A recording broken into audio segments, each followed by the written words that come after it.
来看一下这台外机，震动很大，用户来电话说外机噪音大。我们打开看一下，哦，翅片断了吗？你看失衡了，所以运转的时候抖动厉害，就会导致这种噪音大。拆掉风扇，看到外机结有很多冰霜，这是什么原因呢？其实这就是制热的时候，室外阴雨天气特别潮湿，导致外机结霜结冰严重。但是这种老机器呢，它化霜又不彻底，所以说导致了结的冰很厚，把这个风扇翅片运转的时候给打断了。把它更换完成就可以了。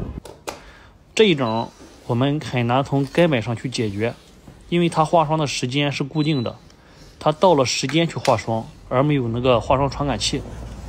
所以说现在咱把它换好就可以了，跟它嘱咐一下，阴雨天气少用一点。